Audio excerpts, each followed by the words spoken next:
Bon, bonjour à tous. Aujourd'hui, nous allons parler de la formulation de notre plan du cours.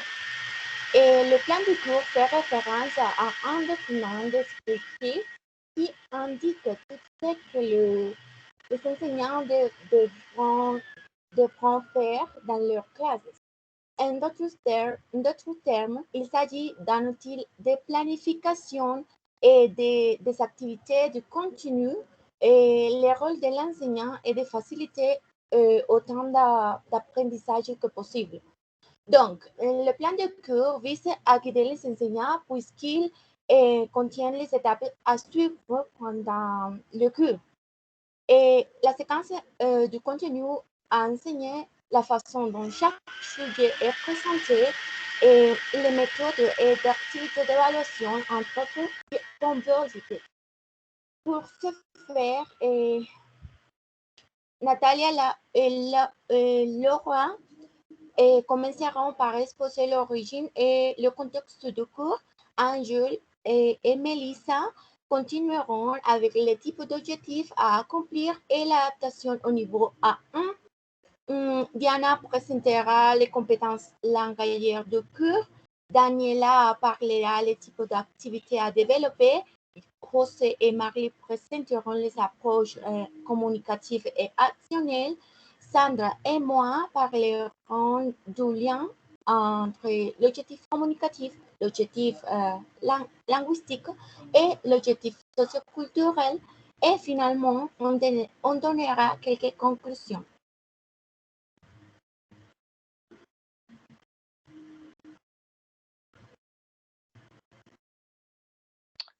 Pour l'origine du cours, cette cours a son origine dans le plan d'études de 2011 de la licence en langues étrangères de l'Université de Pamplona au sein du cours de 8e semestre de didactique de langues étrangères avec l'objectif d'amener à l'étudiant à maîtriser la didactique de l'enseignement des langues étrangères. Et en conséquence, il est présenté à la communauté des adultes ou des enfants. Dans ce cas, c'est pour les adultes. Et il est important aussi de souligner qu'en modalité présentielle, il était offert à la communauté de Pamplona.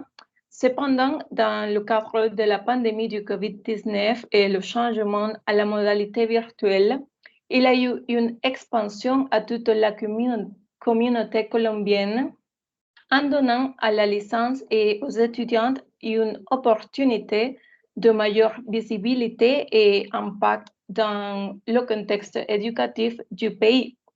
De cette façon, le cours vise à fournir à l'étudiant l'opportunité d'acquérir une connaissance théorique et pratique des fondements, des approches, des méthodes, des procédures et techniques du processus d'enseignement-apprentissage pour son application dans un contexte réel.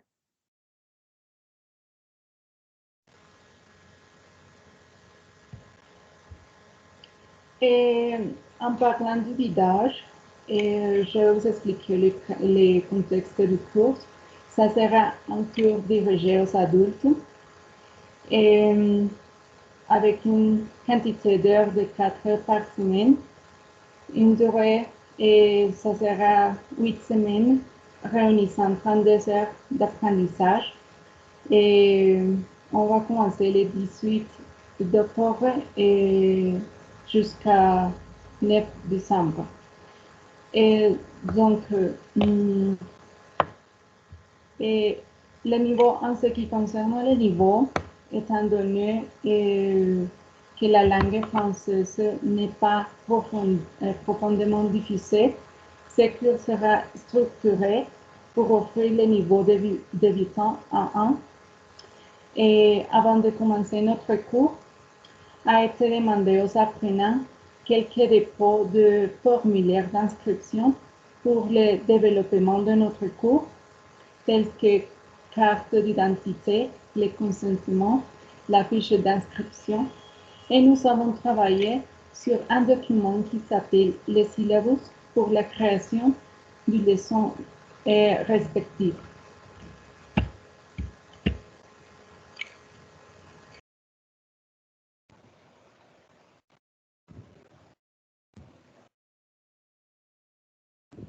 D'accord. Après connaître le contexte et l'origine du cours, on va toucher maintenant les types d'objectifs tels que les objectifs du plan et de séquence de la classe qu'on trouve dans la formulation d'un plan du cours.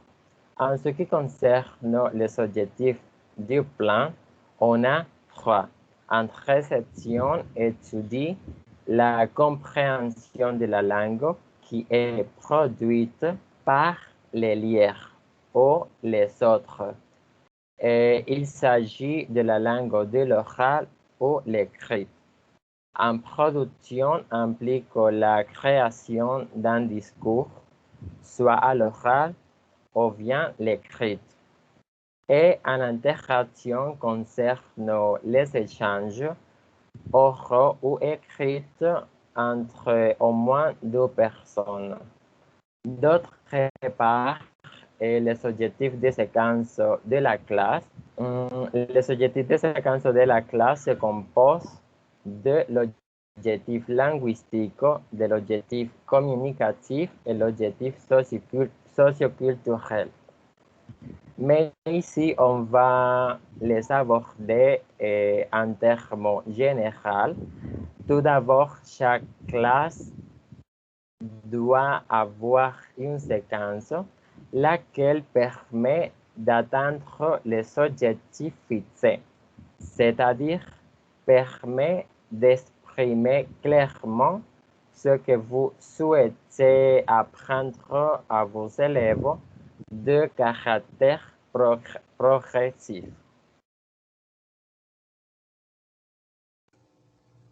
La suivante.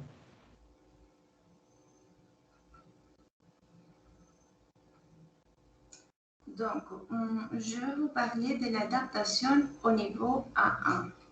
Ici, nous pouvons regarder qu'au niveau A1, pour les adultes, nous donnerons la possibilité de développer les séquences linguistiques, les compétences linguistiques du base de niveau A1. Et deuxièmement, nous avons les processus d'apprentissage du français et sensibilisation à la culture de la langue. C'est-à-dire qu'ils commenceront un processus d'apprentissage. Et pour la troisième partie, nous avons l'importance de ces cours, que c'est d'offrir aux adultes l'opportunité d'apprendre une langue qui n'est pas maternelle, c'est une langue seconde. Et ici, il donne beaucoup d'opportunités pour parler une autre langue, pour avoir des conversations avec une personne qui est étrangère et aussi de parler de la vie quotidienne.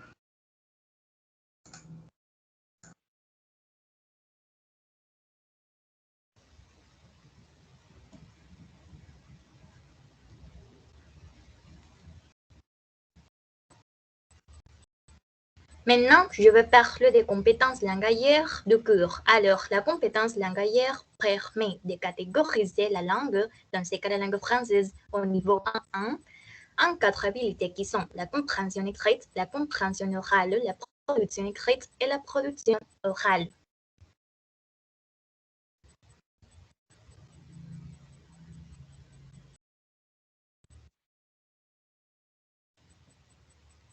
Donc, premièrement, la compréhension écrite est la capacité de comprendre et d'analyser des textes écrits. La compréhension écrite est liée à la lecture. Le développement de cette compétence traitera de la compréhension des textes simples et courts attachés à la culture francophone et à la vie quotidienne. Par exemple, lire un texte simple sur la famille de quelqu'un et de répondre à certaines questions à réponse unique.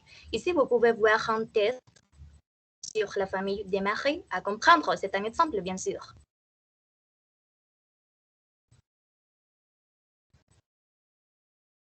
Deuxièmement, la compréhension orale est la capacité d'écouter pour comprendre une information globale, particulière détaillés ou implicites. Nous, en tant qu'enseignants, partagerons des documents sonores authentiques tels que des vidéos, des chansons pour guider les apprenants vers le développement de cette compétence. Par exemple, écouter un audio d'un Français parlant de ce qu'il aime faire, puis répondre à une série de questions ouvertes concernant ce qu'il a dit.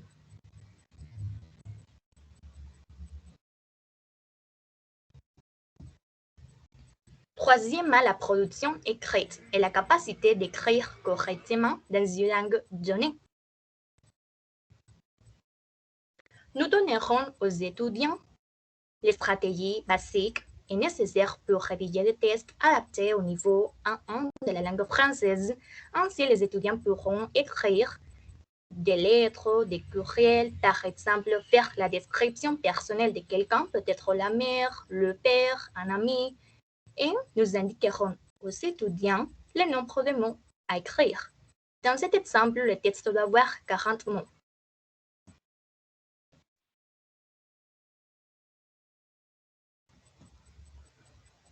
Et quatrièmement, la production orale et la capacité de s'exprimer dans les situations les plus diverses en français.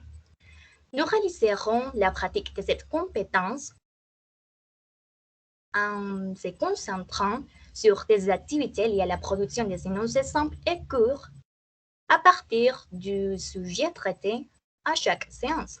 Par exemple, se présenter en français en exprimant des informations personnelles telles que le nom de famille, les prénoms, l'âge, la date de naissance et la nationalité.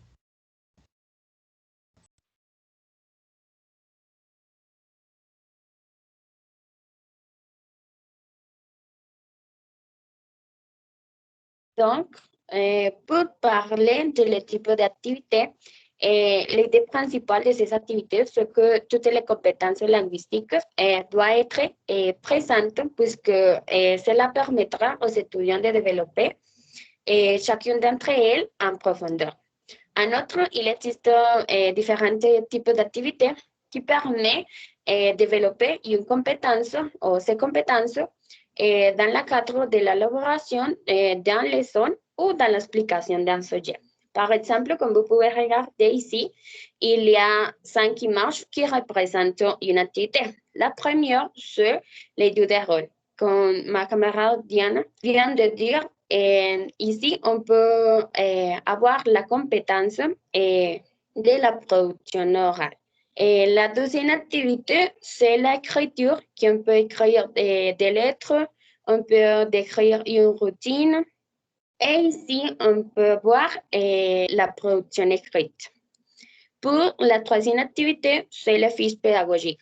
Ici, il est très important de remarquer qu'on peut avoir un ou plus d'un d'activités. Par exemple, on peut écouter un audio ou regarder une vidéo et écrire une synthèse ou un petit résumé de ce qu'on avait vu.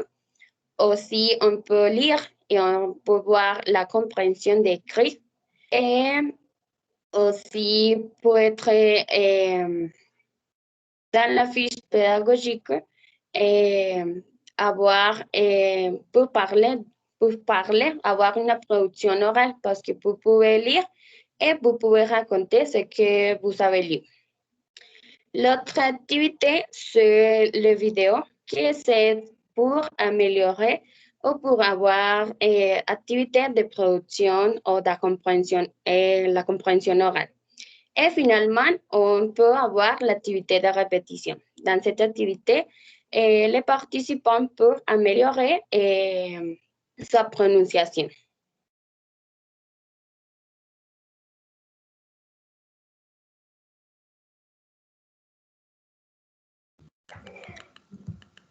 Bon, dans ce cas, on a l'approche communicative. Alors, l'objectif de ce modèle didactique est de former la personne qui apprend une deuxième langue pour être capable de produire une communication réelle, tant orale qu'écrite, avec d'autres locuteurs de cette langue étrangère. Alors ici, il faut prendre en considération qu'il y a, oui, quelques éléments, comme par exemple, les enseignants doivent utiliser des textes, des enregistrements, des matériels qui est varié, avec lesquels ils réaliseront des activités qui chercheront à travailler ou à imiter les langages utilisés dans un contexte déterminé. Alors ici, dans ce cas, où il faut parler de quelques avantages que l'approche communicative peut nous donner au moment de travailler l'enseignement et l'apprentissage des langues. Par exemple, on a le développement de la capacité de communication des élèves, car on peut travailler tous ces éléments dans une ambiance, dans ce cas francophone. Accroître la motivation des étudiants pour l'apprentissage d'une langue étrangère, dans ce cas, et avec les activités qu'on va proposer, alors ça nous donnera l'opportunité de travailler dans un moment où l'étudiant sera l'acteur qui va donner les points positifs dans ces cas pour apprendre le français et dans ce cours pour les adultes. Et développer les compétences sociales, ça veut dire le travail en groupe ou en équipe où les étudiants vont travailler dans chaque séance. Et finalement, on a formé l'étudiant à utiliser la langue française dans un environnement de communication réelle. Alors, dans ces cas, on a ces éléments que vous pouvez regarder dans les diaporamas, que ce sont les éléments qu'on peut trouver dans notre plan du cours. On a l'utilisation de matériel didactique authentique. Par exemple, comme mes camarades ont mentionné avant, les vidéos, des chansons, etc. Alors, ça nous permettra de travailler avec un contact direct, oui, avec la culture francophone, avec tous ces éléments qui font partie de la langue française. On a les activités d'interaction, alors le jeu de rôle, les conversations et les petits dialogues. Alors ici, c'est le but, oui, de l'approche communicative.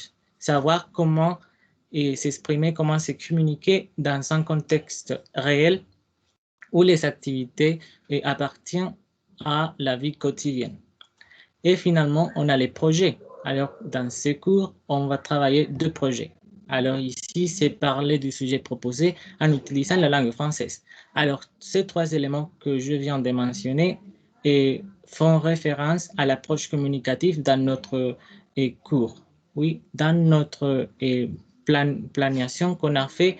Alors ici, on peut trouver que le plus important, c'est la communication. Alors dans ce cas, chaque apprenant va apprendre comment se communiquer, comment réagir dans un contexte donné. Alors dans ce cas, c'est très important de prendre en considération que toutes ces activités qu'on va proposer soient dans un milieu de communication réel. Oui, qui va leur servir pour travailler, oui, pour avancer dans la vie quotidienne.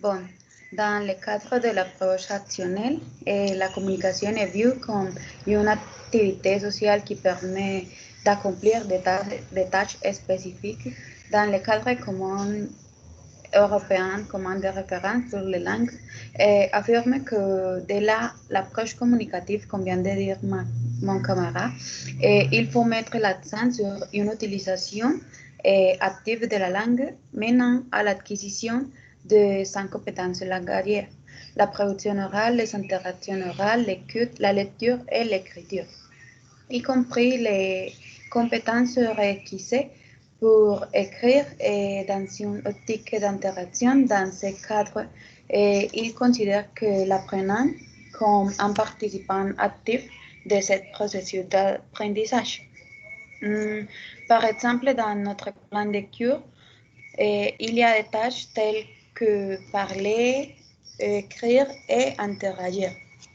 Par exemple, parler, c'est faire l'expression orale, désigner les actions dans lesquelles les élèves réalisent une production orale, c'est-à-dire des mots et des groupes de mots qui permettent de communiquer dans un but précis dans le cadre d'interaction de la vie courante, comme s'excuser, saluer, demander, plaindre, embêter, etc.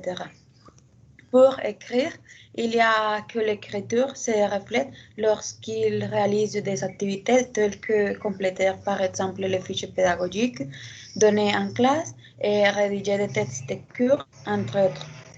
Et pour finir, interagir, il parle que nous trouvons l'interaction qui nous permet de mettre en pratique la partie active de l'apprentissage d'une langue. Dans ce cas, nous la voyons reflétée dans les activités de création, de dialogues, de jeux de rôle, et même lorsqu'il parle, par exemple, les questions qu'il pose à l'apprenant ou l'enseignant.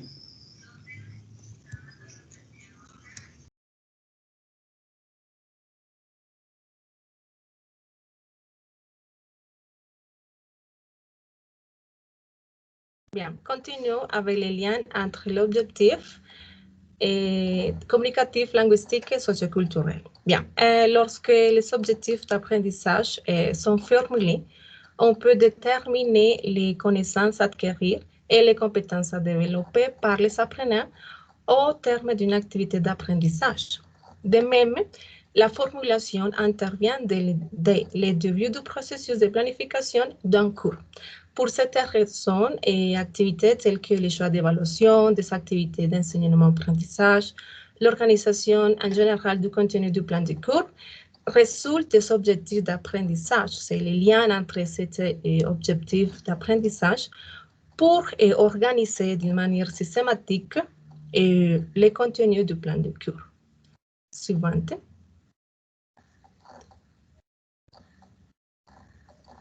Bien, ici, on a les trois objectifs d'apprentissage. Le premier, l'objectif communicatif ou le début, c'est le développement de la capacité à utiliser la langue dans une interaction sociale basée sur la négociation du sens entre deux locuteurs. Il implique également des composantes linguistiques, sociolinguistiques et pragmatiques. Par exemple, on a ici la leçon 1, la leçon 7. La leçon 1, on a pendant le plan de cours, les salutations et l'échange des questions et réponses. Et pour l'objectif communicatif de la leçon 7, l'établissement des relations familiales, amicales et amoureuses. C'est-à-dire qu'ici, l'apprenant va se communiquer dans un contexte réel, en français, bien sûr.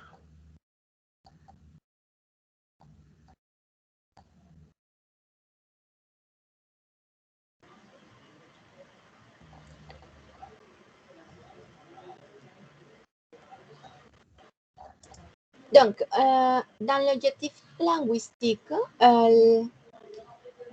fait référence à la fonction dans le développement de la compétence linguistique c'est-à-dire l'apprentissage de composantes lexicales, grammaticales, phonologiques, etc., à partir desquels des messages bien formés et significatifs peuvent être articulés et formulés. Par exemple, on a la leçon 9 et cet objectif peut prendre n'importe quelle leçon. Par exemple, dans ces cas-là, les sujets grammaticaux tels que les articles démonstratifs ou la description physique et psychologique des personnes sont présentés. Et de même dans la leçon 12, il travaille l'expression de quantité ou d'articles partitifs. Et donc, c'est important le sujet grammatical. De plus, cet objectif travaille aussi sur la phonétique et dans cette leçon, la phonétique fait référence, par exemple, à la différence de son de je, j'ai et j'aime.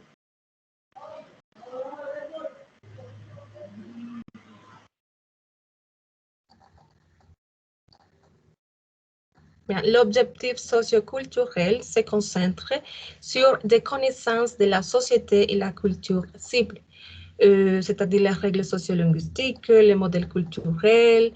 Et aussi, l'objectif des socioculturels est que les apprenants maîtrisent non seulement la code linguistique de la langue cible, mais aussi qu'ils soient capables d'agir de manière appropriée sur le plan de la communication. Pour cette raison, dans la leçon 2, on a la présentation personnelle des personnes des pays francophones et ses caractéristiques.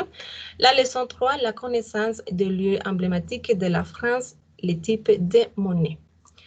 Bien, pour finaliser cette présentation sur la formulation d'un plan de cours, on a les conclusions. Et ici, on a quelques points pour souligner.